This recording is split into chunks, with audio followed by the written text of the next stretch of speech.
Hello, कैसे हो आप लोग। उम्मीद करता हूँ कि अच्छे होंगे, स्वस्थ होंगे। एक बार स्वागत है टीचिंग बाय आर के माथुर यूट्यूब चैनल पर। पहली बार विजिट करें इस चैनल पर, लाइक करना है, शेयर करना है, वीडियो को फॉरवर्ड कर दीजिएगा, सब्सक्राइब कर लीजिएगा, साथ ही साथ नोटिफिकेशन को ऑन करके रखिएगा। स्टेट या सेंट्रल गवर्नमेंट का कोई भी इन्फॉर्मेशन आए, कोई भी नोटिस आए, सबसे पहले आप तक पहुँचे। ठीक है, तो बात करेंगे आज JSS CGL JSS ladies supervisor के साथ साथ यदि आप railway, NTPC, group D, railway loco pilot, technician, RPF, इसके अलावा झारखंड की जो भी एग्ज़ाम होने वाली है, या सेंट्रल गवर्नमेंट को कोई भी एग्ज़ाम होने वाली है, तो इसके लिए आप जो है वीडियो बहुत ही इम्पॉर्टेंट साबित होने वाला है। क्योंकि ये क्वेश्चंस जो है ऐसे क्वेश्चंस में लेकर आया हूँ जो विगत परीक्षाओं में कई बार रिपीटेड हुआ है जनरल साइंस का। इसलिए जनरल साइंस के वैसे क्वेश्चंस के बारे में आज हम इम्पॉर्टेंट क्वेश्चंस के बारे में लगाने वाले हैं MCQ विथ एक्सप्लेनेशन के साथ, डिटेल्स में। प्रत्येक क्वेश्चंस का मैं डिटेल से एनालिसिस करूँगा, इसलिए शुरू से लेकर अंत तक जरूर बना कर रखिएगा। इससे पहले जो है मैंने 1 से लेकर 4 वीडियो जो है अपलोड कर दिया हूँ। ऐसे ऑफलाइन क्लासेस में लेता हूँ, बट स्टूडेंट के डिमांड से मैंने इस चैनल में अपलोड कर दिया हूँ 1 से लेकर 4 तक। जो जरूर देखिएगा, प्लेलिस्ट में जाके आप जनरल साइंस का लिंक रहेगा, वहाँ से क्लिक कीजिएगा। सीक्वेंस वाइज मैं दे दिया हूँ लिंक, जरूर प्रत्येक क्वेश्चंस का वीडियो आप लोग देख लीजिएगा, बिल्कुल फ्री में रहेगा। और आज का जो है क्लास ये पार्ट 5 रहेगा, और पार्ट 5 में जनरल साइंस के हम लोग विद एक्सप्लेनेशन के साथ इंपॉर्टेंट क्वेश्चंस को लगाने वाले हैं। तो शुरू से लेकर अंत तक जरूर बना के रखिएगा। उम्मीद करता हूँ कि प्रत्येक क्वेश्चंस का आंसर आप लोग जवाब देने की कोशिश कीजिएगा। यदि आपको क्वेश्चंस का मालूम है तो आंसर में ज़रूर कमेंट में लिखिएगा, ताकि हमें भी पता चले कि आप कितने सीरियस है एग्ज़ाम को लेकर। ठीक है, और बाकी जो भी इन्फॉर्मेशन आएगा अपडेट इस चैनल के माध्यम से आपको मिलते चलेगा। ठीक है, तो चलिए चलते हैं पहले क्वेश्चन की ओर। चलिए, पहला क्वेश्चन क्या है कि फोटोन किस की मूलभूत इकाई है। क्वेश्चन क्या गया है कि फोटोन जो होता है किसकी एक मूलभूत इकाई होती है। ठीक है, प्रकाश की, दूरी की, समय की, और इनमें से कोई नहीं। क्वेश्चन पूछा गया फोटोन। ठीक है, इसकी यूनिट, इसकी मूलभूत इकाई पूछा गया, तो इसका आंसर हो जाएगा प्रकाश की। ठीक है, अब थोड़ा डिटेल्स जानते हैं फोटोन क्या होता है। ठीक है, फोटोन किसको बोलते हैं, तो फोटोन एक हाईली एनर्जेटिकल पार्टिकल होती है, एक बेंडल के रूप में होती है, छोटे छोटे बेंडलों के रूप में होते हैं। ठीक है, ये पैकेट रहता है, छोटे छोटे बेंडलों के रूप में होता है। यानी किसी पदार्थ द्वारा ऊर्जा का उत्सर्जन, मतलब इमिशन, अर्थात ऑब्जर्शन, जिसको हम बोलते हैं अवशोषण, सतत रूप में न होकर ऊर्जा के छोटे छोटे बेंडलों के रूप में होते हैं, जिसे हम फोटोन कहते हैं। अब इसको कैसे देखिएगा, इसको कैसे जानिएगा सर यही फोटोन होता है, तो कभी भी देखेंगे किसी घर में यदि खपड़ा का घर होगा, या किसी घर में यदि छोटे से रोशनी पास कर रही है छोटे से छेद में, तो वहाँ देखिएगा छोटे छोटे जो पार्टिकल्स होंगे ना उस रोशनी में, उस लाइट में, ठीक है, उसमें देखिएगा वो घूमते घूमते नजर आता है। This is the Bendal of, इस प्रकार छोटे छोटे पार्टिकल्स वो बेंडल के रूप में रहेगा, बहुत सारा रहेगा, उसी को हम बोलते हैं फोटोन। ठीक है, तो आई होप क्लियर हो गया होगा। इसमें कुछ प्रॉपर्टीज़ होते हैं, इस प्रॉपर्टी को भी आप लोग याद रखिएगा। इसका जो मास होता है ना, फोटोन का जो मास होता है वो होता है 0। क्या होता है? 0 होता है। यह द्रव्यमान रहित होता है। ठीक है, इसमें एनर्जी की यदि बात की जाए, अब एनर्जी की यदि बात की जाए तो एनर्जी भी इसका क्या होता है? 0 होता है। लेकिन ये गतिशील पार्टिकल्स होता है, जैसे आप लोग लाइट में देखेंगे छोटे छोटे बंडल के रूप में आपको घूमते घूमते नजर आएगा, तो ये क्या होता है? प्रकाश की गति से यात्रा करता है। ठीक है, लाइट की जो स्पीड होता है उसी में यात्रा करता है। ये संरक्षण के नियम का भी पालन करता है, तो इसका प्रॉपर्टी आप लोगों को याद रखिएगा। प्रॉपर्टी भी आप एग्जाम में पूछ सकता है कि इनमें से प्रोटॉन का गुण नहीं है, तो आप लोग को चूज करना है क्या नहीं है।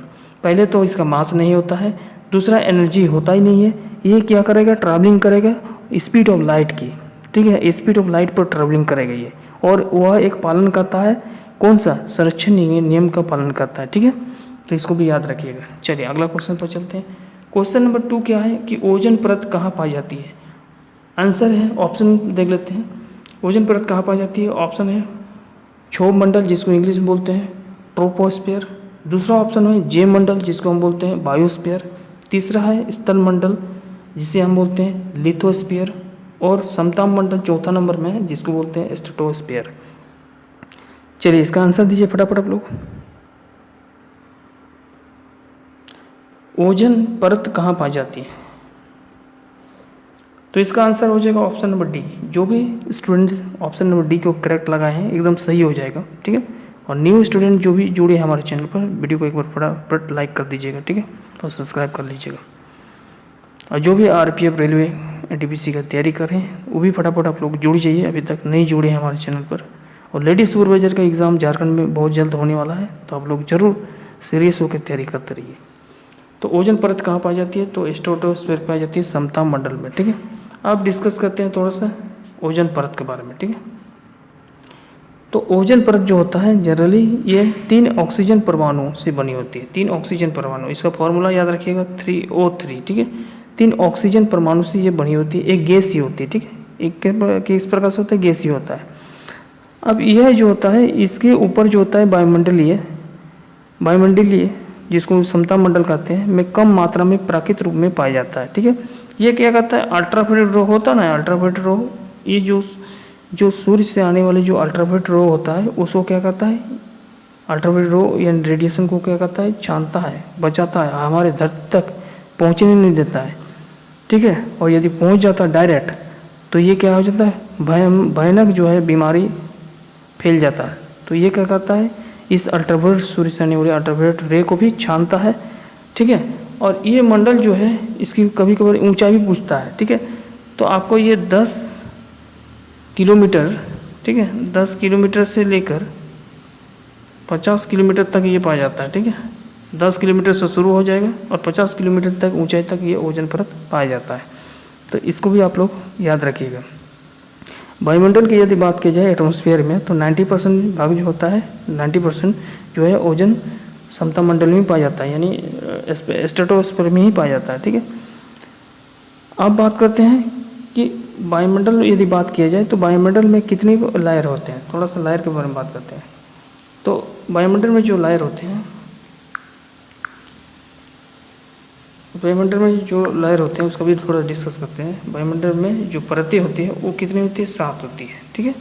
वायुमंडल में कितनी परत होती है? 7 परत होती है। तो सबसे पहला परत होती है क्षोमंडल, ये पहला परत होता है क्षोमंडल। दूसरा परत जो होता है समताप मंडल, दूसरा। तीसरा में बात की जाए तो मध्यमंडल बोलते हैं उसको, ठीक है, मध्यमंडल, ठीक है। तीसरा क्या होता है? मध्यमंडल, इसको भी नोट कीजिएगा। तीसरा होता है मध्यमंडल, उसको होता है बाहिर्मंडल, ठीक है, बाहिर्मंडल बोलते हैं। क्या बोलते हैं? बाहिर्मंडल, ठीक है। ये तीसरा हो गया, ये हो गया, चौथा हो गया बाहिर्मंडल। उसके बाद होता है बहिर्मंडल, ठीक है। तो इस प्रकार से ये मंडल जो है उसके बाद जी मंडल, उसके बाद स्थल मंडल, तो इस प्रकार से बांटा गया सभी मंडल को अलग अलग जगह पर, ठीक है। चलिए अगला क्वेश्चन पर चलते हैं, क्वेश्चन नंबर 3। इसके डिटेल्स आप लोग एनालिसिस देख लीजिएगा, क्लास 10th के बुक में आई थिंक होगा, ज्योग्राफी में लेयर के बारे में थोड़ा डिस्कस कर लीजिएगा, ठीक है। चलिए अगला क्वेश्चन जो है क्वेश्चन नंबर 3 कि क्वेश्चन नंबर 3 क्या है कि मानव शरीर का सबसे बड़ा अंग कौन सा होता है? यहाँ क्वेश्चन पूछा गया है, ठीक है। पेट, थायराइड, लीवर और अग्नाशय। आप लोगों को पता होगा कि मानव शरीर का सबसे बड़ा अंग जो होता है वो त्वचा होता है। क्या होता है? त्वचा। लेकिन यहाँ पर है नहीं, ऑप्शन ही नहीं है। मान लीजिए त्वचा ऑप्शन में नहीं रहेगा, तब आप क्या कीजिएगा? तब तो आपको इसी से चूज करना है, ऑप्शन से, बाई ऑप्शन से। तो पेट नहीं होगा, इसको हटा दीजिए। थायराइड तो होगा नहीं, इसको हटा दीजिए। अग्नाशय भी नहीं होता है, तो ऑप्शन क्या हो जाएगा? लीवर हो जाएगा। ऑप्शन नंबर सी लीवर हो जाएगा। क्लियर है? यदि त्वचा कहीं भी लिखा रहता है तो आंसर हो जाता है, क्योंकि त्वचा जो होता है सबसे बड़ा अंग की सूची में से माना जाता है मानव शरीर में, और सबसे बड़ा कठोर आंतरिक अंग आपका यकृत होता है। यदि क्वेश्चन पूछेगा सबसे ठोस आंतरिक अंग कौन सा होता है, तो यकृत होता है। ठोस में यदि पूछा जाता है, ठोस यांत्रिक है यानी इंटरनल अंग जो होता है वो क्या होता है? यकृत, ठीक है। इसको भी याद रखिएगा। अब यहाँ पर बात होता है कि मानव शरीर का सबसे बड़ा अंग पूछा गया है, तो आप लोग आंसर यहाँ पर लगाइए अकॉर्डिंग टू ऑप्शन के अकॉर्डिंग लीवर, ठीक है। यदि आपसे क्वेश्चन ये पूछा जाता है कि सबसे छोटा अंग कौन सा होता है, सबसे छोटा अंग कौन सा होता है, तब आप क्या करते हैं? ठीक है। तो सबसे छोटा अंग यदि आपसे पूछा जाता तो आप क्या करते हैं? चलिए फटाफट आंसर दीजिए। सबसे छोटा अंग यदि आपसे पूछा जाता तो इसका आंसर क्या होता? चलिए सोच के बताइएगा ऑप्शन, लेकिन कमेंट में जरूर इसको आंसर दीजिएगा, ठीक है। चलिए क्वेश्चन नंबर 4 पे चलते हैं। देखिए फ़ारेनहाइट में मानव शरीर का सामान्य तापमान कितना होता है? 310, ये तो केल्विन में होता है, इसको हटा दीजिए।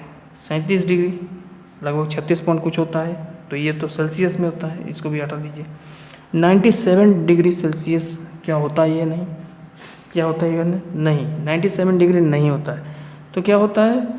98.6 डिग्री होता है फ़ारेनहाइट में, ठीक है। डिग्री फ़ारेनहाइट में यदि पूछा जाएगा आपका डिग्री फ़ारेनहाइट में तो कितना होता है मानव शरीर का टेम्परेचर? तो 98.6 डिग्री फ़ारेनहाइट होता है, ठीक है।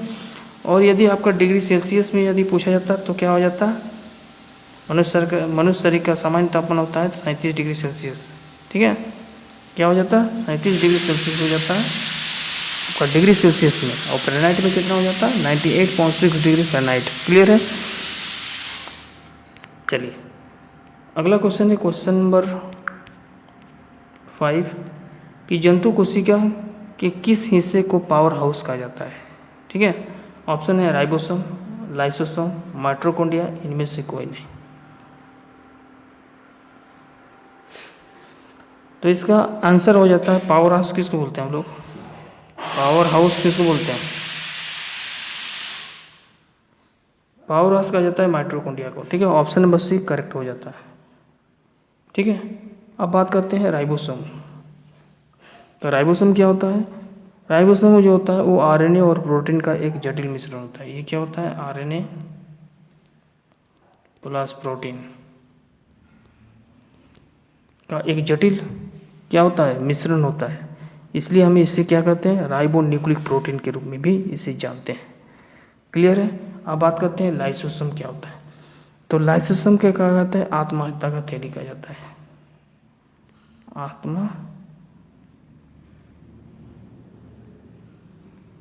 आत्महत्या का थैली, इसको भी पूछा जाता है, कभी कई बार एग्जाम में पूछा गया है। तो लाइसोसोम को कहते हैं, ठीक है। यह बाहरी पदार्थ को पचाता है। जो कोशिकाएं क्षतिग्रस्त होती है तो लाइसोसोम फट जाता है और एक एंजाइम अपनी कोशिकाओं को पचाने में लगा देता है, ठीक है। लाइसोसोम एक प्रकार का झिल्ली से घेरी हुई कोशिका अंग होती है जिसमें पाचन एंजाइम होते हैं। इसको भी आप लोग याद रखिएगा, ठीक है।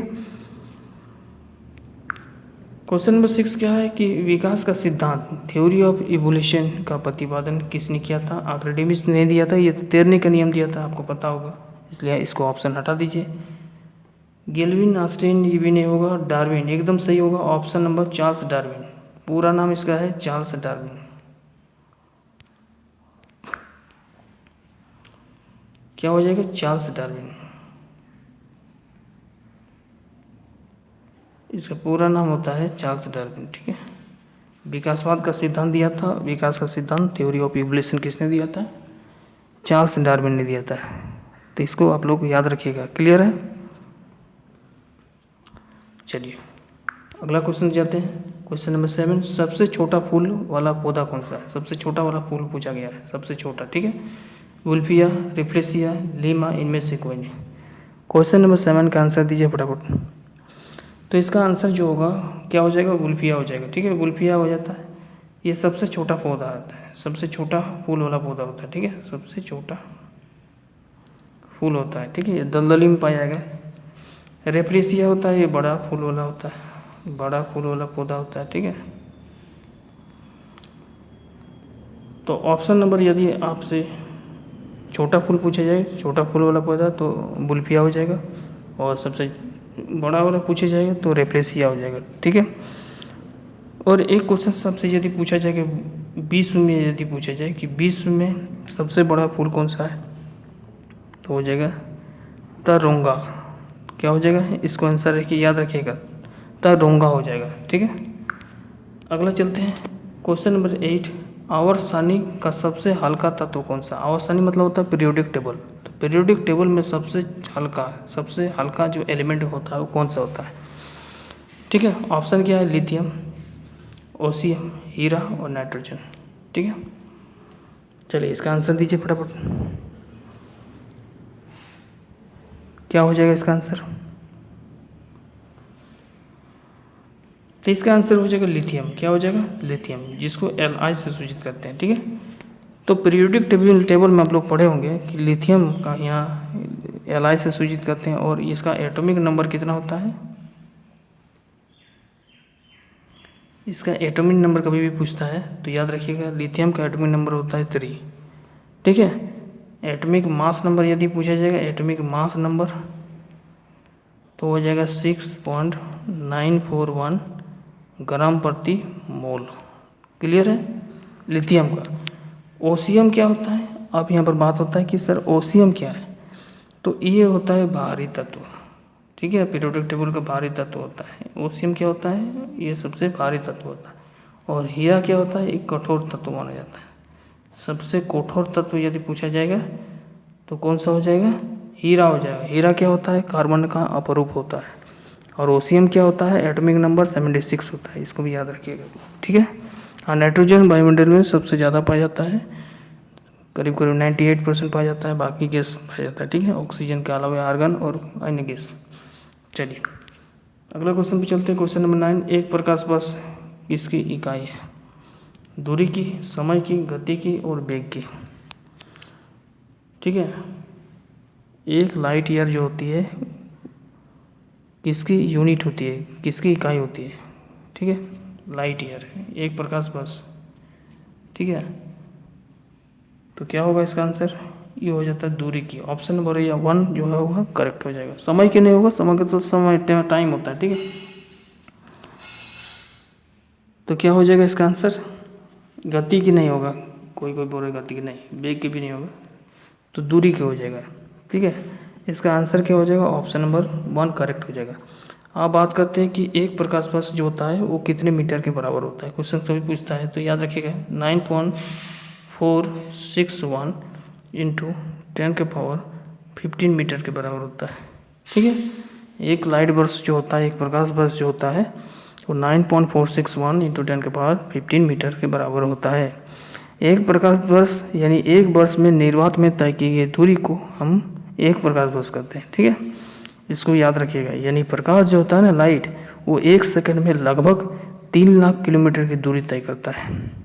इसलिए तो हम लोग कहते हैं लगभग मतलब 3 लाख किलोमीटर, यानी 2.998 इंटू 10⁻³ मीटर पर सेकंड इसका निर्वात में प्रकाश की वेग होता है। ठीक है, तो क्वेश्चन नंबर 9 का आई थिंक क्लियर हो चुका होगा।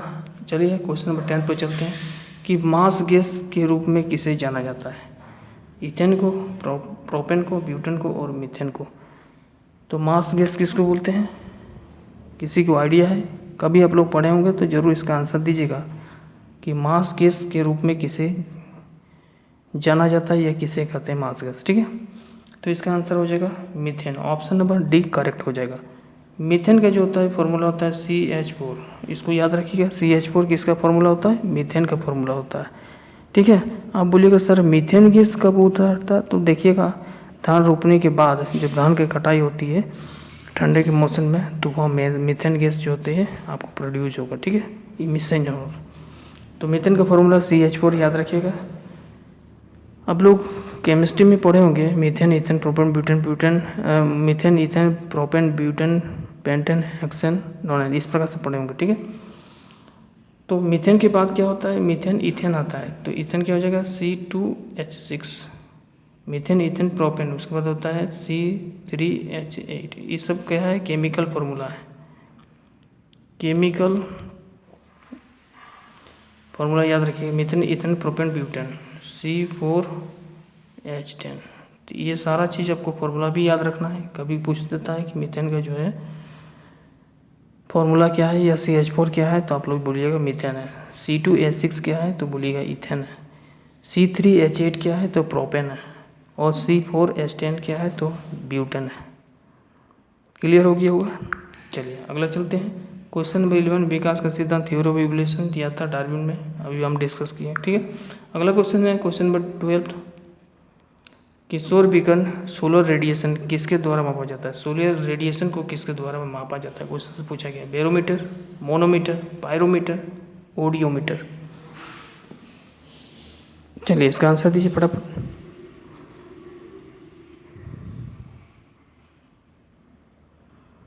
क्या हो जाएगा इसका आंसर? इसका आंसर हो जाएगा सौर विकिरण को क्या किससे मापा जाता है? तो सौर विकिरण को माना जाता है पायरोमीटर से, ठीक है। पायरोमीटर में समझ रहे हैं, ये ऊंचाई के तापमान को मेजरमेंट करता है। ये ऊंचाई की तापमान को मेजरमेंट करता है, ठीक है। यानी सौर विकिरण को ये रेडिएशन करता है, सौर विकिरण के रेडिएशन को क्या करता है? मेजरमेंट करता है पायरोमीटर, ठीक है। बैरोमीटर क्या होता है? तो बैरोमीटर जो होता है वो वायुदाब को मापता है। किसको मापता है? वायुदाब को मापता है। वायुदाब का मतलब कहने का उद्देश्य है कि मौसम में जो होने वाली बदलाव होती है उसको मेजरमेंट करने के लिए किसका मापन का यूज किया जाता है? बैरोमीटर का किया जाता है। मोनोमीटर क्या मापता है? क्वेश्चन से यहाँ पर पूछा जाएगा तो मोनोमीटर पाइपलाइन के दाब को मापता है। किसको मापता है? पाइपलाइन के दाब को, पाइप लाइनों के दाब को मापता है, ठीक है। पाइपलाइन दाब को मापता है। अब पूछेगा सर पाइपलाइन के दाब मतलब क्या होता है?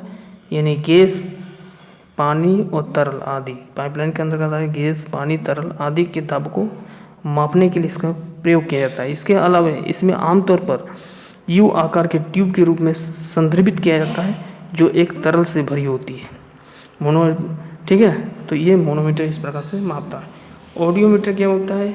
ऑडियोमीटर क्या मापता है? ऑडियो एक होता है स्पीडोमीटर। स्पीडोमीटर होता है गति मापता है, ठीक है। किसी भी गाड़ी द्वारा तय की गई गति को मापता है। लेकिन ऑडियोमीटर में क्या मापता है? ऑडियोमीटर में मापता है फ्रीक्वेंसी को मापता है, ठीक है, चली गई स्पीड को, ठीक है। चलिए अगला क्वेश्चन फटाफट चलते हैं। क्वेश्चन नंबर 13 है वॉशिंग सोडा का फॉर्मूला क्या? वॉशिंग सोडा का फॉर्मूला आपसे पूछा जाएगा। ये सारा फॉर्मूला जो है केमिकल फॉर्मूला है।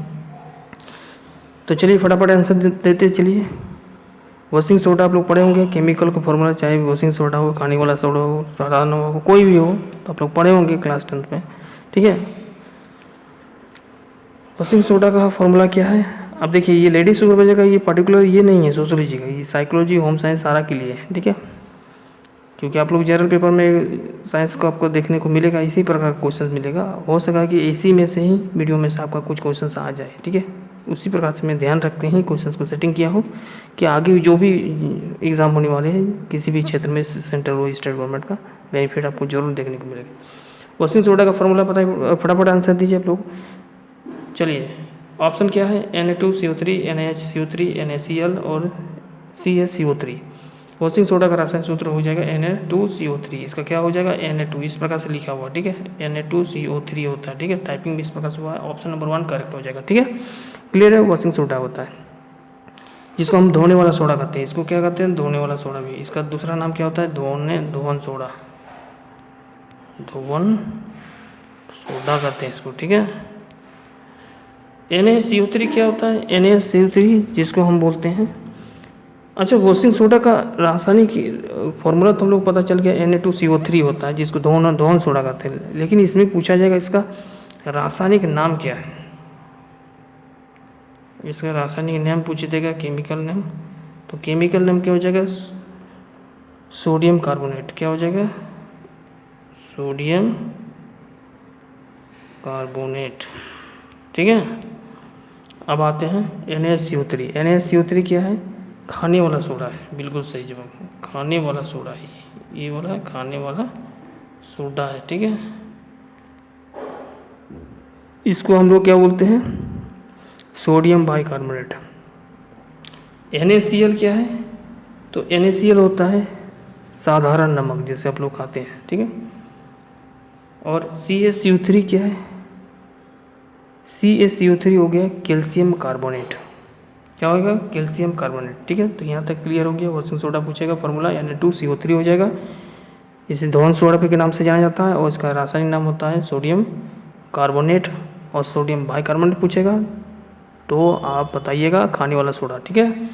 फार्मूला है NaCO3, और यदि NaCl पूछेगा तो साधारण नमक बोलिएगा, और CaCO3 पूछेगा तो कैल्शियम कार्बोनेट बोलिएगा, ठीक है। अगला क्वेश्चन, क्वेश्चन नंबर 14, लेंस का क्षमता का मात्रक क्या है? Decimal, dioptre, degree of degree, option number D है मीटर। तो लेंस की क्षमता का मात्रक क्या है? क्वेश्चन से ये पूछा गया है, लेंस की क्षमता का मात्रक होता है डायोप्टर, जिसे हम लोग कैपिटल डी से सूचित करते हैं। डिग्री नहीं होगा, मीटर भी नहीं होगा, डेसिबल नहीं होगा, ठीक है। तो लेंस की क्षमता का मात्रक होता है डायोप्टर, जिसे हम डी कहते हैं। और डायोप्टर क्या होता है? एक डायोप्टर क्या होता है? एक डायोप्टर इक्वल टू होता है 1 बाई फोकस दूरी, ठीक है। डायोप्टर इक्वल टू फॉर्मूला याद रखिएगा, 1 बाई फोकस दूरी, यानी फोकस दूरी यदि बढ़ेगा तो डायोप्टर का वैल्यू जो होता है बढ़ेगा, ठीक है, घटेगा, क्योंकि इन्वर्सली प्रोपोर्शनल है, डायरेक्टली प्रोपोर्शनल तो है नहीं, ठीक है। और लेंस की क्षमता का एक फॉर्मूला होता है पावर का, P equal to 1 by F. F क्या है? फोकस दूरी, ठीक है, फोकस की लंबाई, और P है पावर। तो ये भी फॉर्मूला आप लोग याद रखिएगा, क्लियर है। डेसिबल ध्वनि की चाल को मेजरमेंट करता है, और डिग्री आपको इंडिकेट करता है टेम्परेचर, सेल्सियस, ठीक है। और मीटर जो होता है डिस्टेंस या डिस्प्लेसमेंट का यूनिट होता है, ठीक है। चलिए अगला क्वेश्चन पे चलते हैं। क्वेश्चन नंबर 15 है, भोपाल गैस संयंत्र की मुख्य उत्तरदायी गैस कौन सा है? भोपाल में जो लीक हुआ था गैस, उसका कौन सा गैस लीक हुआ था वाटर, ठीक है। तो ऑप्शन है bromine, methyl isocyanide, methyl chloride, sulphur dioxide. तो भोपाल में जो गैस कांड हुआ था, भोपाल में जो गैस कांड हुआ था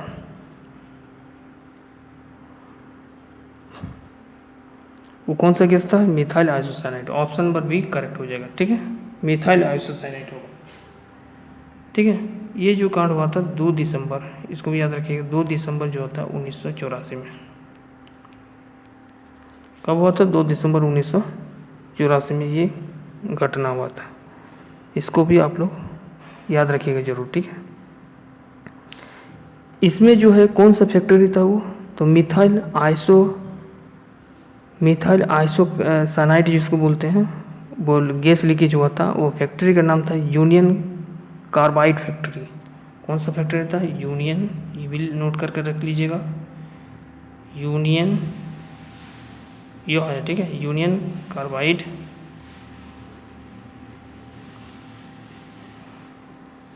union carbide factory, union carbide factory में ये लीकेज हुआ था, ठीक है। मतलब इसमें कुछ रीजन बताया जा रहा है कि कम कर्मचारी वाले इस संयंत्र में घटिया संचालन और सुरक्षा प्रक्रियाओं के कारण यह आपदा हुआ था, ठीक है। लगभग 3,700 कुछ लगभग 3,700 कुछ व्यक्ति जो है मारे गए थे इस गैस लीकेज के कारण, ठीक है। तो सबसे बड़ा आपदा में से ये माना जाता है औद्योगिक क्षेत्र में, ठीक है, इसको भी याद रखिएगा। अगला जो है क्वेश्चन नंबर 16 है कि बल्ब इनमें से किस गैस का प्रयोग होता है? बल्ब मतलब इलेक्ट्रिकल जो बल्ब होता है, विद्युत बल्ब, उसमें कौन सा गैस का प्रयोग होता है, ठीक है। ऑक्सीजन है, हाइड्रोजन है, आर्गन है, नाइट्रोजन है। तो ऑप्शन, पहला ऑप्शन तो इसको हटा ही दीजिए, ऑक्सीजन होगा ही नहीं। क्यों नहीं होगा? क्योंकि ऑक्सीजन हम लोग सांस लेते हैं, तो विद्युत बल्ब में क्यों भरा जाएगा, ठीक है। तो इसको हटा दीजिए। बाकी 3 ऑप्शन है, उसमें से गेस करना है आपको क्या आंसर आएगा, ठीक है। यदि मालूम है तो फटाफट कमेंट में दीजिएगा आंसर। क्वेश्चन नंबर 16 लिख कर दीजिएगा, ठीक है, ताकि हमें भी पता चले आंसर आप लोग को मालूम है। तो विद्युत बल्ब में जो होता है वो आर्गन गैस का भरा जाता है, ठीक है। हाइड्रोजन गैस नहीं भरा जाएगा और नाइट्रोजन गैस नहीं, आर्गन गैस का प्रयोग जो होता है वो विद्युत बल्ब में होता है, ठीक है। विद्युत बल्ब में जो इसका फिलामेंट होता है, पूछता है कभी कभार, इसका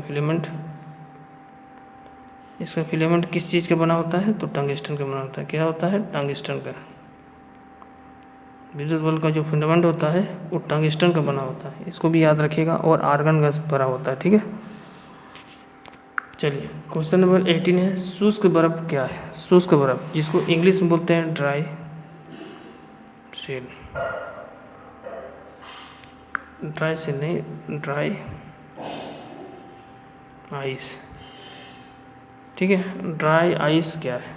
ठोस कार्बन डाइऑक्साइड है, ठोस हाइड्रोजन है, ठोस नाइट्रोजन है, इनमें से कोई नहीं, तो यदि आपसे क्वेश्चंस कभी भी पूछा जाए कि शुष्क बर्फ़ क्या है, तो इसका आंसर मारिएगा ठोस कार्बन डाइऑक्साइड। मतलब ठोस कार्बन डाइऑक्साइड शुष्क बर्फ़। इसका एक फॉर्मूला होता है ड्राई आइस का, DTO। ये भी कभी कभार पूछता है कि DTO क्या है, तो शुष्क बर्फ़ मारिएगा आंसर, या ठोस कार्बन डाइऑक्साइड इसका टिक लगाइएगा, ठीक है, करेक्ट हो जाएगा। यहाँ तक क्लियर है?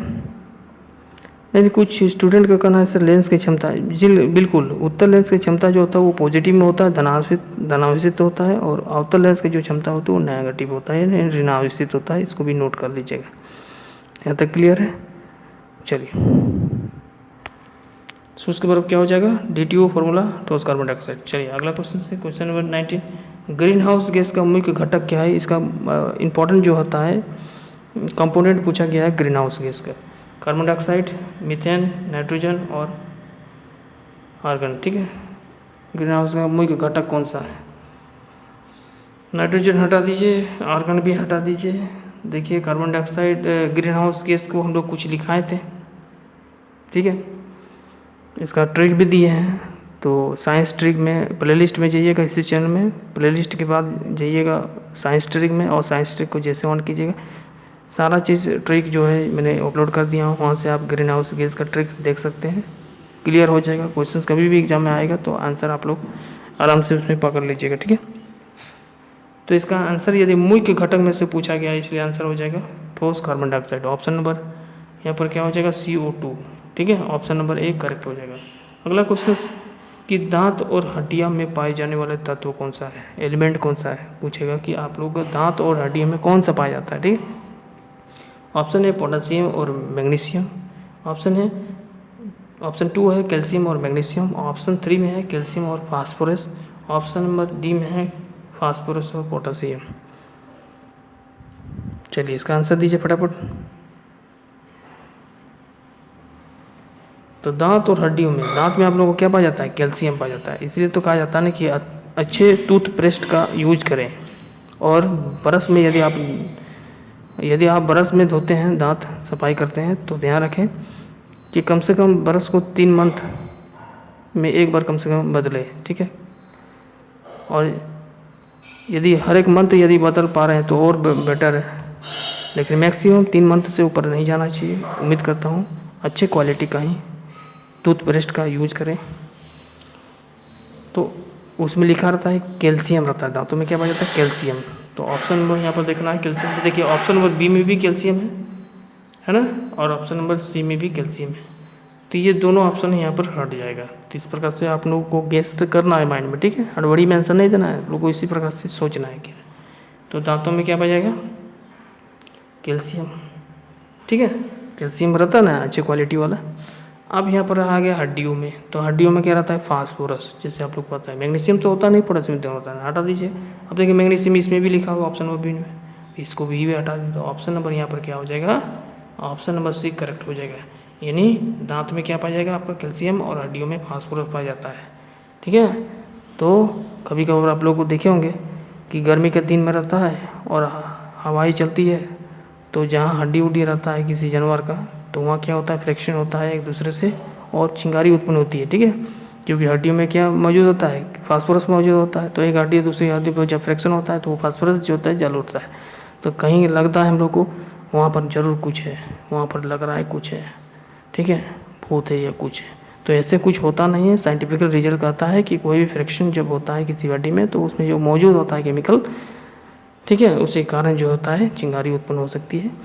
तो यही चीज़ है। तो दांत में होगा कैल्शियम और हड्डियों में क्या हो जाएगा? फास्फोरस, ठीक है। तो यहीं से हम लोग एंड करते हैं आज का क्लास।